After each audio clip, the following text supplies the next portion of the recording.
Bismillahirrahmanirrahim. Assalamualaikum warahmatullahi wabarakatuh. Teman-teman semuanya, puji syukur kepada Allah Subhanahu wa taala untuk nikmat yang Allah kasih buat kita semuanya.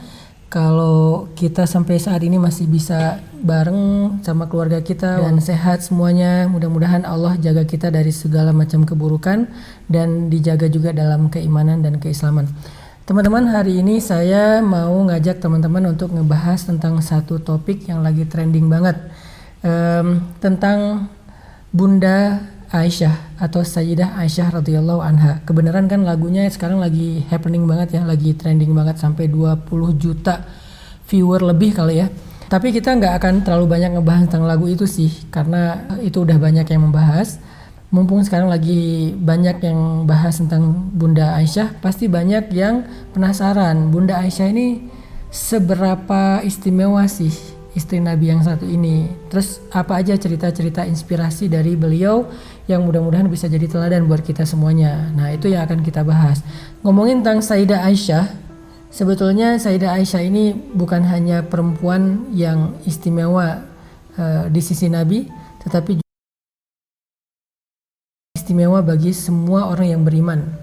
Karena semua istri Nabi itu adalah ibunya orang yang beriman. Jadi kita menganggap Bunda Aisyah itu seperti ibu kita. Menghormati beliau seperti kita menghormati beliau, seperti kita mencintai ibu kita. Kalau kita nggak bisa mencintai Bunda Aisyah seperti kita mencintai ibu kita, berarti ada yang masih perlu diperbaiki dari keimanan kita. Siapa sih sosok Bunda Aisyah ini? Aisyah radhiyallahu anha itu adalah perempuan yang berasal dari keturunan orang yang keren. Jadi ini pelajarannya penting buat kita untuk punya pasangan yang soleh-soleha, karena akan menentukan keturunan kita. Kan ada peribahasa buah jatuh nggak jauh dari pohonnya. Nah, kalau kita ngelihat siapa Aisyah, kita bisa lihat dulu dari keluarganya, ayahnya, ibunya, dan kita tahu ayahnya adalah Abu Bakar As-Siddiq, seorang laki-laki yang paling istimewa di antara kaum muslimin. Bahkan Nabi pernah bilang, seandainya ditimbang iman Abu Bakar di satu timbangan, lalu iman umat Islam di timbangan yang lain, sungguh iman Abu Bakar itu lebih berat. Artinya istimewa banget lah Abu Bakar As-Siddiq ini. Nah, ibunya Bunda Aisyah yang jarang orang bahas, namanya adalah Ummu Ruman. Ummu Ruman ini perempuan yang masuk Islam sejak di Mekah bersama dengan Abu Bakar As-Siddiq yang sangat luar biasa, dan dia termasuk di antara bidadari surga. Jadi kalau kita mau tahu seberapa istimewanya Ummu Ruman itu, ternyata dia termasuk di antara bidadari surga. Sampai ketika Ummu Ruman meninggal di Madinah dan Nabi sendiri yang membawa beliau, mengantarkan beliau ke kuburnya. Ketika jenazah Ummu Ruman diturunkan ke liang lahat, Nabi SAW menyampaikan sebuah pujian dan hadis tentang Ummu Ruman.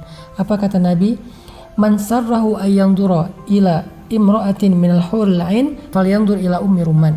Siapa yang senang melihat seorang perempuan dari golongan bidadari, maka hendaklah dia melihat atau memperhatikan Ummu Ruman. Artinya Ummu Ruman ini menurut Nabi adalah bidadari surga yang pernah ada di muka bumi. Jadi ayahnya adalah seorang laki-laki yang sangat istimewa yang Nabi bandingkan dengan para anbiya seperti Nabi Ibrahim. Kelasnya itu hampir seperti Nabi Ibrahim walaupun tidak dapat wahyu. Ibunya Ummu Ruman adalah bidadari. Kebayang gak anaknya kayak gimana? Sehingga wajar kalau Nabi pernah bilang perempuan itu dinikahi karena 4 hal. Salah satunya adalah nasabnya, keturunannya. Jadi penting banget kita memperhatikan keturunan. Penting banget bagi kita untuk mencari pasangan yang soleh atau soleha untuk memperbaiki keturunan kita. Karena itu sangat berpengaruh. Jadi bisa dibilang buah itu hasil dari benih yang baik. Jadi makin baik benihnya, makin baik juga buah yang dihasilkannya. Ini yang pertama tentang Bunda Aisyah. Ibunya adalah Ummu Ruman yang terkenal sebagai bidadari surga. Yang kedua, masa kecilnya Aisyah. Aisyah itu tumbuh dalam pendidikan yang sangat istimewa. Siapa? Pendidikan Nabi dan Abu Bakar langsung. Jadi ketika Aisyah lahir itu Nabi sudah berusia sekitar 45 tahun, atau ada yang bilang 44 tahun, karena Aisyah lahir di tahun keempat atau tahun kelima kenabian.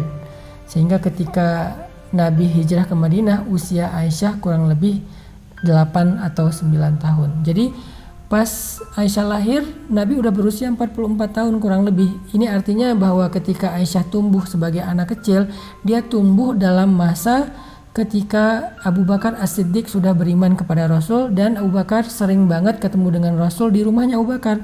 Kata para ulama, gak pernah sehari pun Nabi gak datang ke rumah Abu Bakar. Jadi kebalik, bukan Abu Bakar yang datang ke rumah Nabi, tapi Nabi yang datang ke rumah Abu Bakar, saking istimewanya keluarga Abu Bakar. Makanya ketika Nabi melamar Aisyah, Abu Bakar nanya, "Ya Rasulullah, apakah boleh ponakan menikah dengan pamannya?" Karena saking dekatnya Nabi dengan keluarga Abu Bakar. Kata Rasul, "Dia bukan ponakanku secara nasab, tetapi dia ponakanku dalam persaudaraan atau karena iman atau ukhuwah." Jadi Aisyah dari kecil itu tumbuh dengan pendidikan Nabi, tarbiyatun nubuwah. Jadi dari kecil ngelihat akhlak Nabi, dari kecil mendengar nasihat Nabi, dari kecil udah ngelihat bagaimana perjuangan dakwah Nabi. Bisa dibilang Aisyah itu salah satu perempuan yang tumbuh dalam fi baitin nubuwah, dalam rumah tangga kenabian. Sehingga pertumbuhan Aisyah itu pertumbuhan yang sangat istimewa. Pelajarannya apa buat kita kalau pengen meniru Bunda Aisyah? Kita harus memikirkan tentang lingkungan pertumbuhan anak-anak kita. Kita harus memikirkan lingkungan yang kita pengen pilih untuk kita bertumbuh di dalamnya. Apakah itu lingkungan kehidupan sehari-hari kita, termasuk lingkungan sosial media kita. Siapa yang kita following, kemudian di grup apa kita ada dan aktif, grup WhatsApp atau Telegram atau apapun itu. Kemudian informasi-informasi apa yang kita sering akses di sosial media atau di internet, kemudian dengan siapa kita bergaul, kemudian rumah tangga kita itu isinya siapa aja, seperti apa kehidupan rumah tangga yang kita tumbuh di dalamnya, itu sangat mempengaruhi baik dan buruknya seseorang. Makanya belajar dari sejarah kehidupan Bunda Aisyah berarti salah satu hal yang membuat beliau istimewa itu adalah bi'ah sholihah, lingkungan yang baik. Sehingga kalau kita pengen anak-anak kita seperti Sayyidah Aisyah, beri dia lingkungan yang baik untuk dia bertumbuh. Kalau kita pengen seperti Bunda Aisyah, Abu Bakar, dan beberapa sahabat istimewa lainnya, maka carilah lingkungan untuk kita bertumbuh menjadi lebih baik.